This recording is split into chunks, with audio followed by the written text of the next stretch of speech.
இந்த வீடியோவில் நம்ம ரெண்டு விதமான நியூஸ் பார்க்க போகிறோம். அதில் முதல் நியூஸ் என்ன அப்படின்னா, பிரபல கொரிய நடிகர் சங் ஜே ரிம் அவர்கள் தற்கொலை பண்ணியிருக்க விஷயம் வெளிவந்து எல்லாருக்குமே மிகப்பெரிய ஒரு ஷாக்கிங் ஏற்படுத்தியிருக்கு அப்படின்னு தான் சொல்லணும். இந்த ஆக்ட்ரஸ் அப்படிங்கிற படத்தின் மூலயமா 2009ஆம் ஆண்டு கொரிய சினிமாவுக்கு வந்தவர் தான் சங் ஜே ரிம். அந்த ஒரு படம் ரசிகர்கள் மத்தியில் மிகப்பெரிய வெற்றி பெற்று இருந்துச்சு. அதை தொடர்ந்து அவர் ஏராளமான படங்கள் பண்ணியிருந்தார்.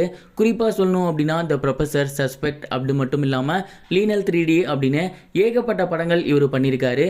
இது மட்டும் இல்லாமல் வெப் சீரிஸும் பண்ணியிருக்காரு. இவருக்குன்னு உலகம் முழுக்க மிகப்பெரிய ஒரு ரசிகர் கூட்டம் இருக்கு.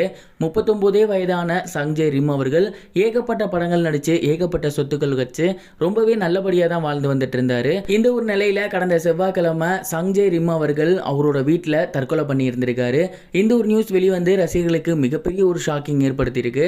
அண்ட் அவரோட மரணம் அப்படிங்கிறது நாடு முழுக்க இருக்கக்கூடிய அவரோட ரசிகர்களுக்கு மிகப்பெரிய ஒரு அதிர்வலையை ஏற்படுத்தியிருக்கு.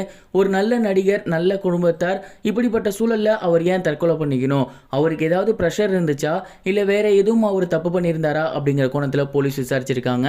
இதில் 2 பக்க கடிதம் அவர் எழுதி வச்சிருந்திருக்காரு அப்படிங்கிற தகவல் கிடைச்சிருக்கு. ஆனால் அந்த ஒரு கடிதம் போலீஸார் கைப்பற்றியிருக்காங்க. அந்த கடிதத்தில் என்ன இருந்திருக்கு, என்ன ப்ராப்ளம் அப்படிங்கிறத போலீஸ் வெளியிடவே கிடையாது.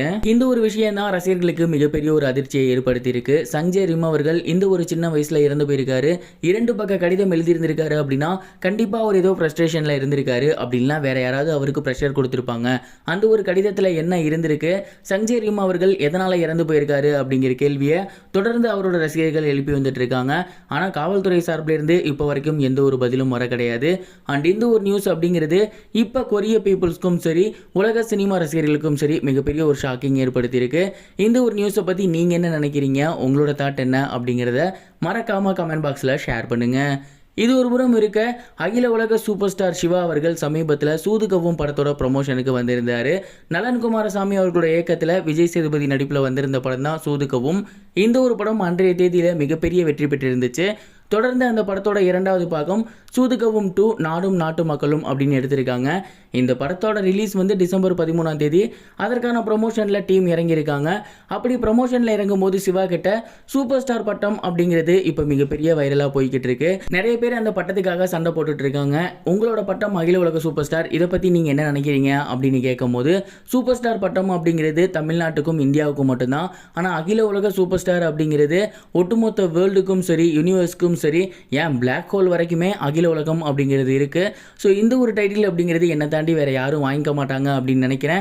மக்கள் எனக்காக கொடுத்த பட்டம், கண்டிப்பாக இந்த பட்டத்தை நானும் மாற்ற மாட்டேன் அப்படிங்கிற மாதிரி ரொம்பவே சர்காஸ்டிக்காக பேசியிருந்தாரு.